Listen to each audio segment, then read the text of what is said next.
আসসালামু আলাইকুম। আজ আসছি নাটোর রাজবাড়িতে। বাংলাদেশের নাটোর সদর উপজেলায় অবস্থিত একটি রাজবাড়ি, যা নাটোরের রাজবংশের একটি স্মৃতিচিহ্ন।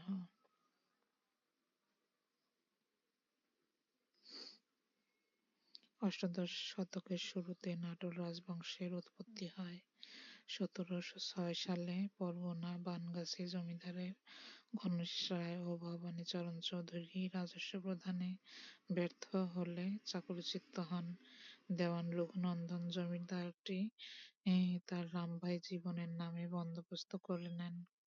এভাবে নাটোর রাজবংশের পতন হয়। রাজা রামজীবন চৌধুরী নাটোর রাজবংশের প্রথম রাজা হিসেবে প্রতিষ্ঠা লাভ করেন। ১৭৩৪ সালে তিনি মারা যান। ১৭৩০ সালে রানী ভবানীর সাথে রাজা রামজীবনের দত্তক পুত্র রামাকান্তের বিয়ে হয়। রাজা রামজীবনের মৃত্যুর পরে রামকান্ত নাটোরের রাজা হন। ১৭৪৮ সালে রাজা রামকান্তের মৃত্যুর পরে নবাব আলীবর্দী খাঁ রানী ভবানীর উপর জমিদারি পরিচালনার দায়িত্ব অর্পণ করেন। রানী ভবানীর রাজত্বকাল তার জমিদারি বর্তমানে রাজশাহী, পাবনা, বগুড়া, কুষ্টিয়া, যশোর, রংপুর ও পশ্চিমবঙ্গের মুর্শিদাবাদ, বীরভূম, মালদহ জেলা পর্যন্ত বিস্তৃত ছিল। দেখতেই পাচ্ছেন আমরা ইতিমধ্যে রাজবাড়ির ভেতরে চলে এসেছি। আমার ডান পাশে ছিল জলটুঙ্গি পুকুর এবং বাম পাশে ছিল মন্দির।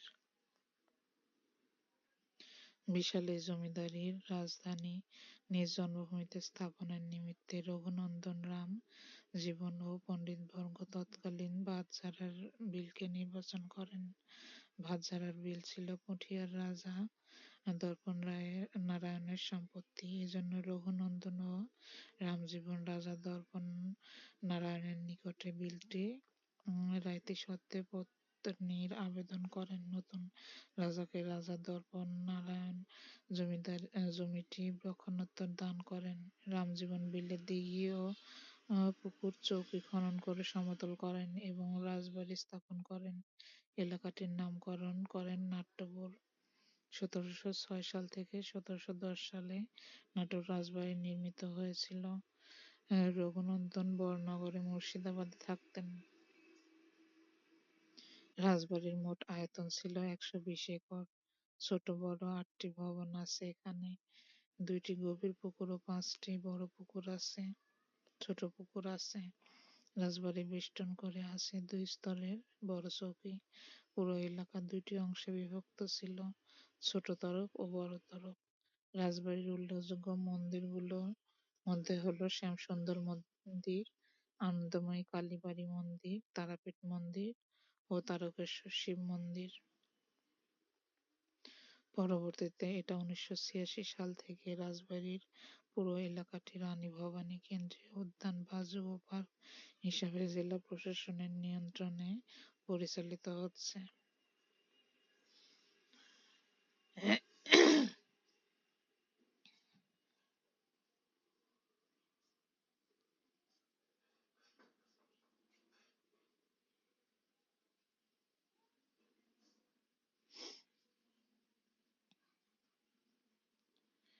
সম্ভবত ১৭০৬ সাল থেকে ১৭১০ সালের মধ্যে নাটোর রাজবাড়ি নির্মিত হয়েছে বলে জানা যায়। রামজীবনের জমিদারি রাজধানী নাটোরের স্থাপত্যকে কেন্দ্র করে অনেক বিচিত্র জনশ্রুতি আছে। যেমন মায়ের আদেশে রাজা রামজীবন ও রঘুনন্দন নিজ জন্মভূমিতে রাজধানী স্থাপনের জন্য উপযুক্ত একটি স্থানের সন্ধান করতে থাকেন।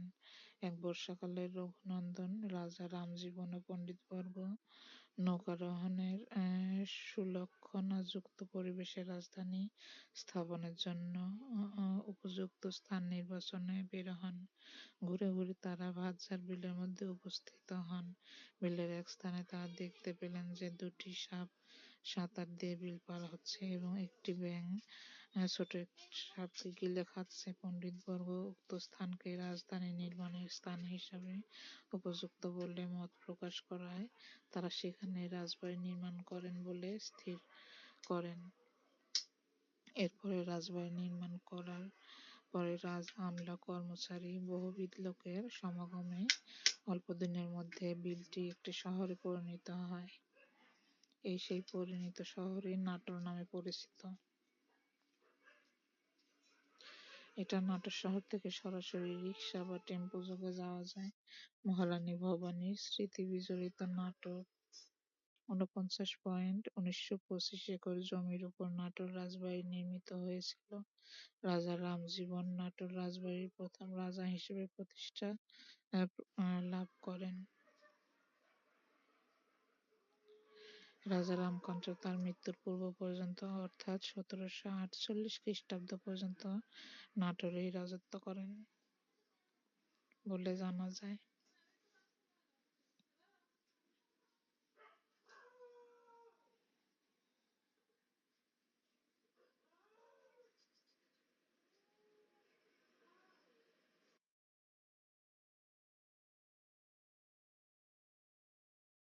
দেখতে পাচ্ছেন এখানে এখনো আগেকার ভগ্নাবশেষ রয়েছে রাজবাড়ির, যেটা এই মুহূর্তে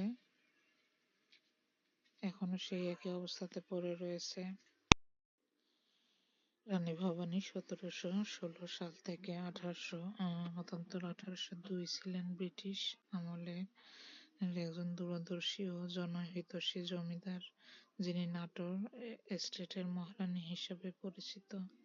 তিনি প্রজাদের কল্যাণে শিক্ষা, ধর্ম এবং পরিকাঠামোর উন্নয়নে উল্লেখযোগ্য অবদান রাখেন, যেমন অসংখ্য মন্দির, পান্থশালা, জলাশয় নির্মাণ, শিক্ষা ও বিধবা বিবাহের প্রসার এবং দুর্ভিক্ষে প্রজাদের জীবন রক্ষা, যার জন্য তিনি অর্ধ-বঙ্গেশ্বরী নামে খ্যাত ছিলেন এবং তার সুনিপুণ শাসনে নাটোর সাম্রাজ্য বিশাল আকার ধারণ করে।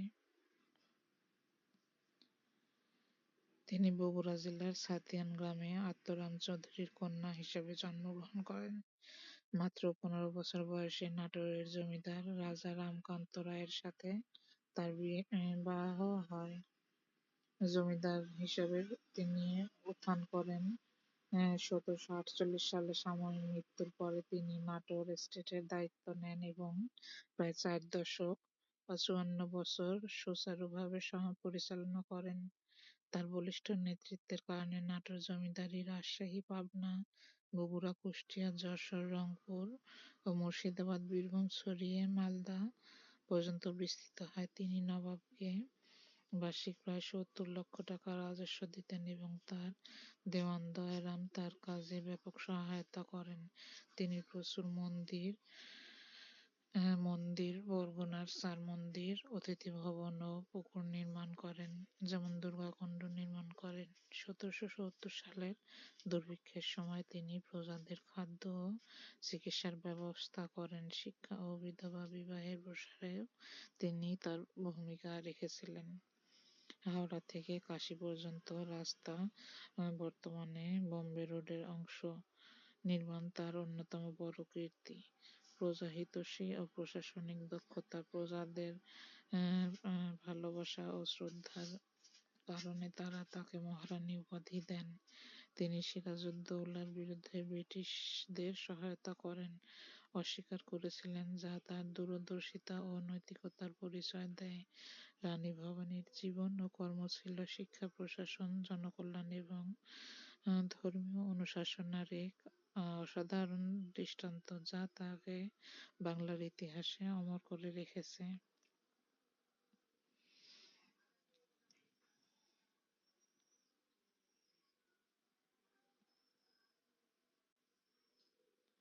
রানী ভবানীর ছিলেন দুটি পুত্র সন্তান ও একটি কন্যা সন্তান। তার নাম তারাসুন্দরী। রানী ভবানী নিজের গর্ভে দুটি পুত্র সন্তান শৈশবেই মারা যায়, ফলে একমাত্র জীবিত সন্তান ছিল কন্যা তারাসুন্দরী। পরবর্তীতে তিনি রামকৃষ্ণ নামের একটি পুত্রকে দত্তক নেন। যিনি তার মৃত্যুর পরে নাটোরের রাজা হন এবং তার বংশধরদের মধ্যে রাজ্য বিভক্ত হয়।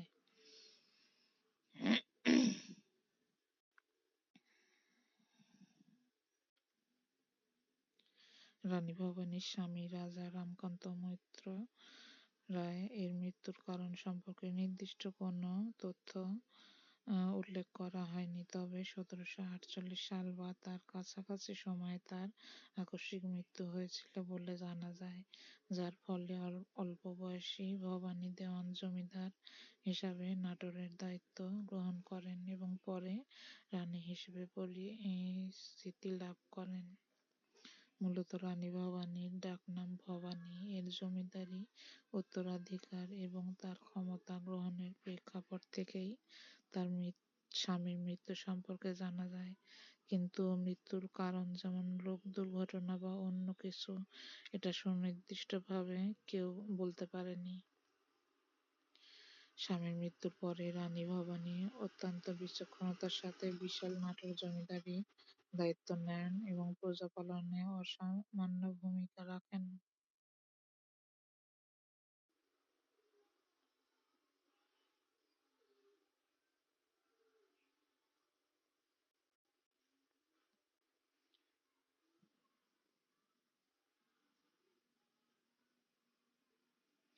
রানী ভবানীর প্রাসাদ সম্পাদনা তারকেশ্বর শিব মন্দির, জলটুঙ্গি পুকুর ও নাটোর রাজবাড়ি। রানী ভবানীরই স্মৃতি বিজড়িত মূল ভবনটি রানী ভবানীর রাজবাড়ি অর্থাৎ ঐতিহ্যবাহী নাটোরের রাজবাড়ি হিসাবে পরিচিত।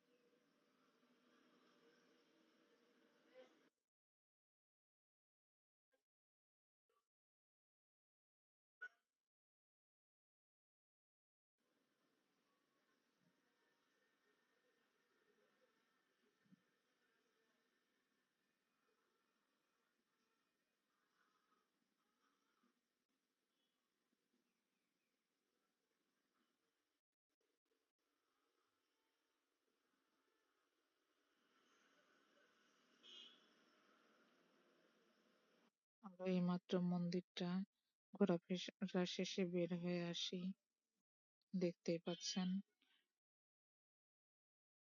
তখনকার আমলে নকশা করা বিভিন্ন ধরনের কারুকাজ।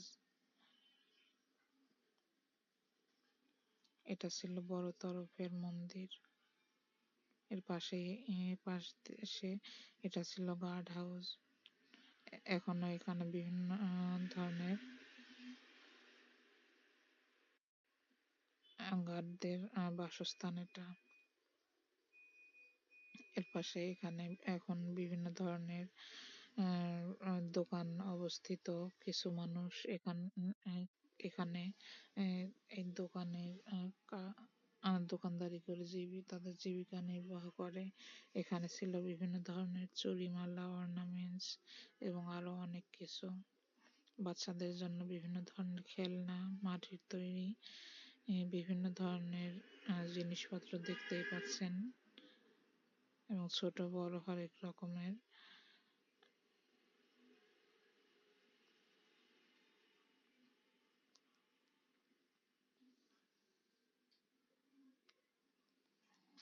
আমি যখন যাই এটা ছিল দুপুর টাইম, যার কারণে দোকানদার হয়তো খাওয়া দাওয়া করছিল জন্য ঠিকভাবে কথা বলা হয়নি। দেখতে পাচ্ছেন এখানে বিভিন্ন ধরনের ঘড়ি, কম দামে বেশি দামে বিভিন্ন রকম পাথরের তৈরি অর্নামেন্টস ছিল, ছোট বড় হরেক রকমের ক্লিপ, কাঁকড়া আরো অনেক কিছু ছিল। এখানে কাঠের ব্রেসলেট গুলো পাওয়া যাচ্ছিল এবং কাঠের তৈরি বিভিন্ন রকম আয়না, শামুকের তৈরি ক্লিপ, চুড়ি আরো অনেক কিছুই পাওয়া যাচ্ছিল এখানে। হাতের ব্রেসলেট আরো বিভিন্ন ধরনের জিনিসপত্র। এখানে বাচ্চাদের বিভিন্ন রকম খেলনা, ছোট বড় খেলনা, কাঠের তৈরি ছোট বড় আয়না, ঝাড়বাতি এবং আরো অনেক কিছু ছিল। আপনারা চাইলে এখানে এসে দেখতে পারেন এবং পছন্দ মতো জিনিসপত্র কিনতে পারেন। এখানকার দোকানদারগুলো ছিলেন অনেক ভালো এবং তাদের ব্যবহারগুলো খুবই ভালো ছিল। দেখতে পাচ্ছেন এখানে অনেকগুলো পার্স ছিল। এগুলো কাপড়ের তৈরি এবং পাটের তৈরি, বিভিন্ন রকম পার্স বিভিন্ন দামের ছিল। আপনারা এখানে দামাদামি করে জিনিস কিনতে পারবেন। এখানে আমি একটা ঝাড়বাতি দেখছিলাম, অনেক ভালো লাগছিল। এগুলোর প্রাইস গুলো আমার কাছে মোটামুটি ভালোই মনে হলো, ঠিকঠাকই আছে।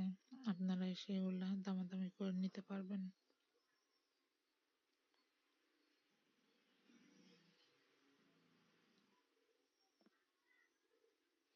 এরপরে আমরা আর একটা দোকানে যাই, যেখানে ছিল ছোট ছোট আয়না, বিভিন্ন রঙের এবং ডিজাইনের। জিনিসগুলো অনেক সুন্দর, কিন্তু আমার মনে হলো এটার দামটা অনেক বেশি চাচ্ছে। যাই হোক, আপনাদের এক একজনের কাছে এক এক রকম লাগতে পারে, এটা বিষয় না। এখানে বিভিন্ন ধরনের অর্নামেন্টস কালেকশন ছিল, যা দেখে বেছে আপনারা নিতে পারবেন এবং দামটাও সাধ্যের না মধ্যেই ছিল বলে আমার মনে হয়েছে। এখানে ঘর সাজানোর জন্য বাবুই পাখির বাসা, ফুল, ফুলদানি এবং আরো অনেক কিছুই ছিল।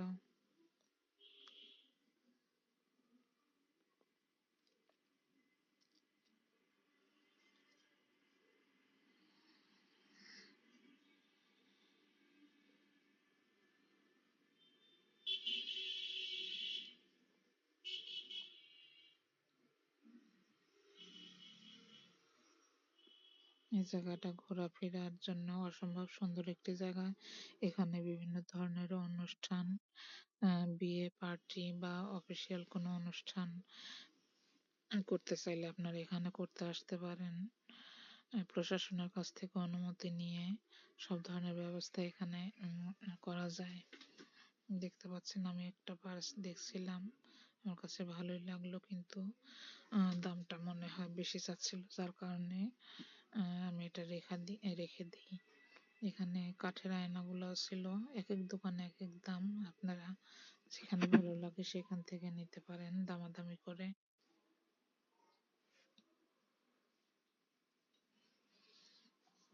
এখানে কাঠের তৈরি এই ঘড়িও ছিল, দেওয়াল ঘড়িগুলো ছিল, ঘড়িগুলো অনেক সুন্দর লাগছিল এবং প্লাস্টিকের অভয় দিয়ে দেওয়াল ঘড়িও ছিল, দুইটাই অনেক সুন্দর ছিল। এখানে কাঠের তৈরি বিভিন্ন রকমের জিনিসপত্র ছিল, হাতে চুরি রাখার রেক, আয়না, ছোট বড় আয়না, আরো অনেক কিছু ঘর সাজানোর জিনিসপত্র ছিল। আপনারা আসলে দেখতে পারবেন।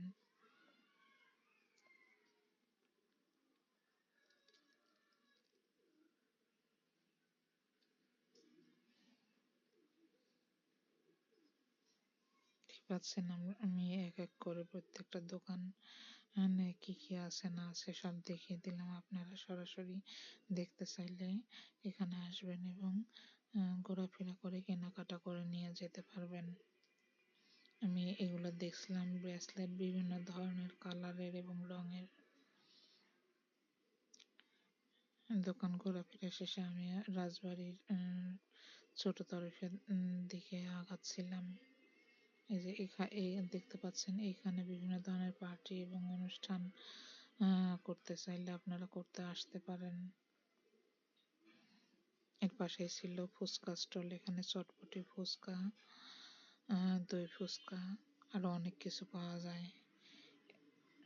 এখনো কিছু কিছু জায়গায় রাজবাড়ির ভাঙা জায়গাটুকু অমনি ভাবে পড়ে রয়েছে, দেখতেই পাচ্ছেন। তখনকার আমলের তৈরি সিলিং দেওয়া উপরে। এই পাশটা এটা ছিল মুক্ত মঞ্চ, এখানে বিভিন্ন ধরনের সাংস্কৃতিক অনুষ্ঠান হয়।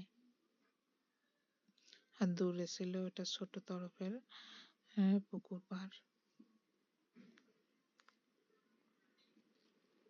এখান থেকে শুরু হয় ছোট তরফের প্রাসাদ।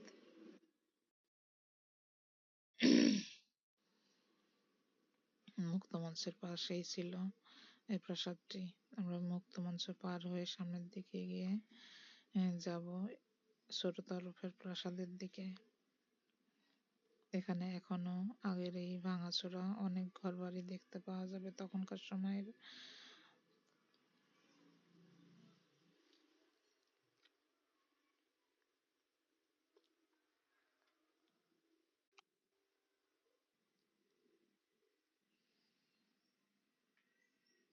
এই রাজবাড়ির যে পাশ দিয়ে আপনি যান না কেন, দুই পাশেই পুকুর পড়বে। ছোট পুকুর আছে, বড় পুকুর আছে। এখানে দুইটা বড় পুকুর এবং তিনটা ছোট পুকুর ছিল। দেখতেই পাচ্ছেন এটা রাজবাড়ির দোতলায় ওঠার সিঁড়ি ছিল। এখন আর আগের মতো জৌলুস নেই, সবকিছু ভেঙে চুরে ধ্বংসস্তূপে পরিণত হয়েছে। আমি এর ভিতরটা একটু ঘুরে ফিরে দেখে আসলাম। এখানে ছিল ফাঁসির মঞ্চ। এখানে কয়েদিদের ফাঁসি দেওয়া হতো। আমি এই জিনিসগুলো দেখছিলাম আর চিন্তা করছিলাম তখনকার মানুষ কতটা নির্মম ছিল, যে তারা বাড়ির প্রাসাদের ভিতরেই এমন ধরনের জায়গা করে রাখতো। যখনই হয়তো কোনো লোক ভুল ভ্রান্তি করতো তাদেরকে সাজা দিয়ে এখানে ফাঁসির মঞ্চে এনে ফাঁসি দেওয়া হতো।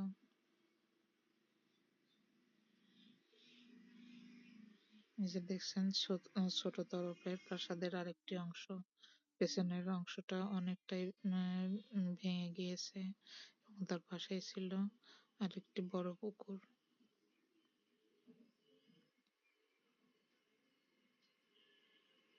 এর সামনের দিকটা প্রতি বছরই রং করে বিভিন্ন ধরনের কাজকর্ম করে সুন্দর নতুনের মতো সুন্দর করে রাখা হয়। এখানে বিভিন্ন জায়গা থেকে টুরিস্ট আসেন দেখার জন্য, যার কারণে এগুলো বছর বছর মেরামত করা হয়। আমি যে সময় যাই তখন মেরামতের কাজ চলছিল, যার কারণে আশেপাশে অনেক জায়গায় আমি যেতে পারি নাই।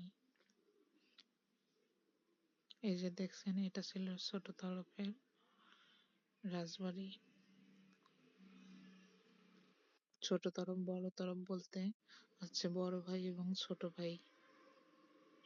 রানী ভবানীর দুই ছেলে, রামমোহন রায়ের দুই ছেলে, ছোট ছেলে ছোট তরফ এবং বড় ছেলের ছিল বড় তরফ।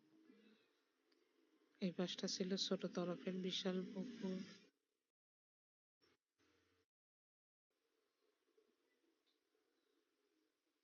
এটা ছিল ছোট তরফের অন্দরমহলের।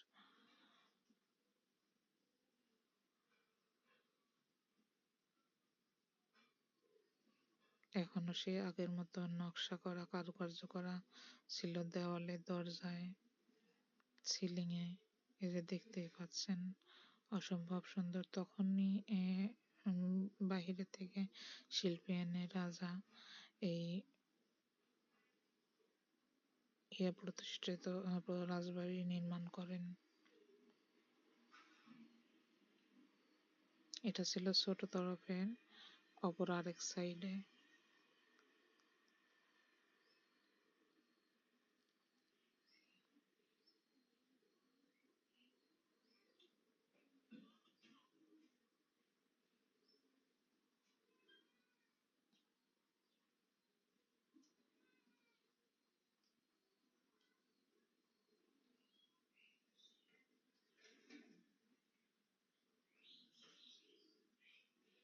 আসলে প্রতিটা জেলাতেই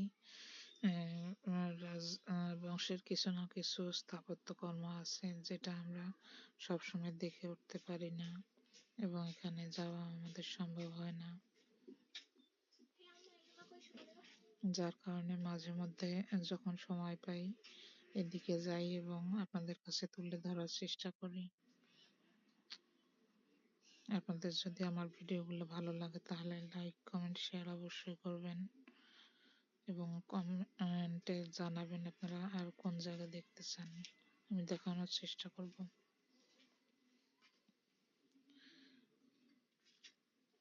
এরপর আমরা আর একটা মন্দির পার হয়ে চলে আসলাম। এবার যাচ্ছি ছোট তরফের কয়েদিদের কারাগারের দিকে। এই যে দেখছেন বিশাল বিল্ডিং, এটা ছিল কয়েদিদের জন্য কারাগার, জেলখানা যেটাই বলে। এখানে কাছারি বাড়িতে বিচার করার পরে দোষীদের নিয়ে আসে এখানে রাখা হতো, এই জেলখানাতে রাখা হতো। এর পাশ দিয়ে ছিল বড় আর একটা পুকুর। এটা ছিল ছোট তরফের কাছারি বাড়ি। এখানে বিভিন্ন ধরনের দরবার করা হতো এবং শাস্তি দেওয়া হতো এবং শাস্তি স্বরূপ যাদের কারাগারে দেওয়া দরকার তাদেরকে এই কারাগারে রাখা হতো। উপরের অংশটা দেখতেই পাচ্ছেন অনেকটা ভঙ্গুর হয়ে এসেছে, যার কারণে আমরা বেশি ভিতরে যেতে পারিনি। এর পাশ দিয়ে আরেকটা বয়ে যাচ্ছিল আরেকটা বড় পুকুর। বলছি না, এই প্রাসাদের চারপাশটায় পুকুর ঘেরা ছিল, দুইটা বড় পুকুর এবং তিনটা ছোট ছোট পুকুর দেখতে পাচ্ছেন। এই প্রাসাদের ছোট তরফের কাছারিখানার পেছন দিয়েও আরেকটা পুকুর ছিল।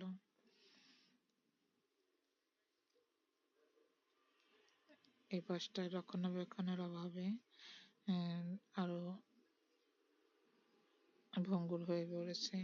আর এখানে লেখা ছিল ভেতরে প্রবেশ নিষেধ, তারপরেও রিস্ক নিয়ে আমি ভেতরে যাই এবং ভেতরে কিছুটা অংশ দেখানোর চেষ্টা করি। আপনাদের যদি ভালো লাগে অবশ্যই কমেন্টে জানাবেন।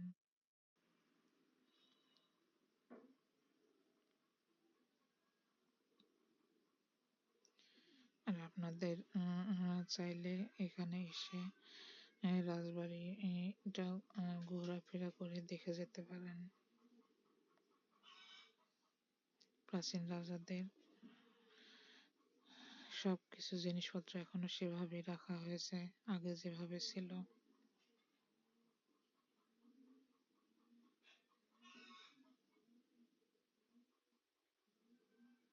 এখানে এখনো ঢুকলে গা শিউরে ওঠে। তখনকার সময়ে রাজারা কেমন আচরণ করত কয়েদিদের সঙ্গে।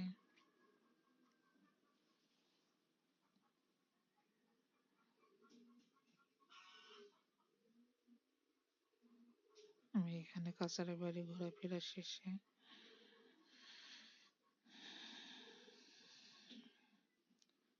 চলে আসি এবং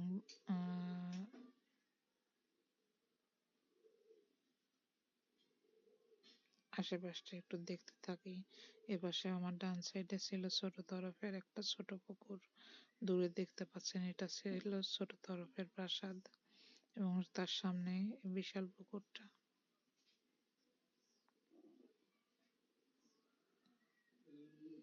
পুকুরের চারপাশে ছিল সারি সারি নারকেল গাছে ঘেরা এবং ডান পাশে ছিল বাচ্চাদের জন্য একটু বসার সিস্টেম, দোলনা এবং কিছু খেলনার পার্ক গড়ে তোলা, পার্ক বানানো হয়েছিল। এরপরেই ছিল ফুচকা চটপটির দোকান। এখানে কিছু লোক তাদের জীবিকা নির্বাহ করার জন্য এভাবে দোকান দিয়েছিলেন। এখানে লোকজনের সমাগম অনেক হয়, ছুটির দিনে একটু বেশি হয়। আপনারা চাইলে প্রতিদিনই যখন খুশি আসতে পারেন। এটা ছিল আরেকটা পুকুর, এটা বড় তরফের পুকুর ছিল।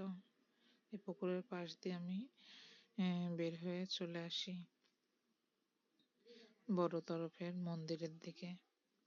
দেখতেই পাচ্ছেন এটা ছিল বড় তরফের কাছারি বাড়ি। এখানে বড় তরফের সব বড় তরফের সব আলাপ আলোচনা এবং বিচার সালিশ করা হতো।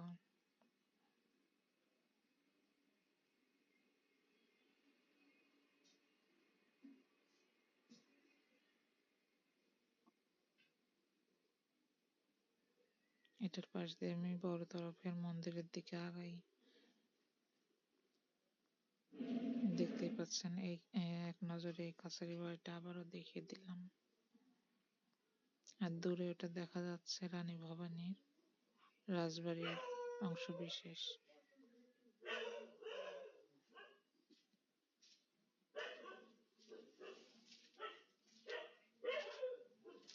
ঘোরাফেরা শেষে আমরা বের হয়ে আসি। এখানে মাথার উপরে ছিল অসংখ্য বক এবং বিভিন্ন ধরনের পাখির বাসস্থান।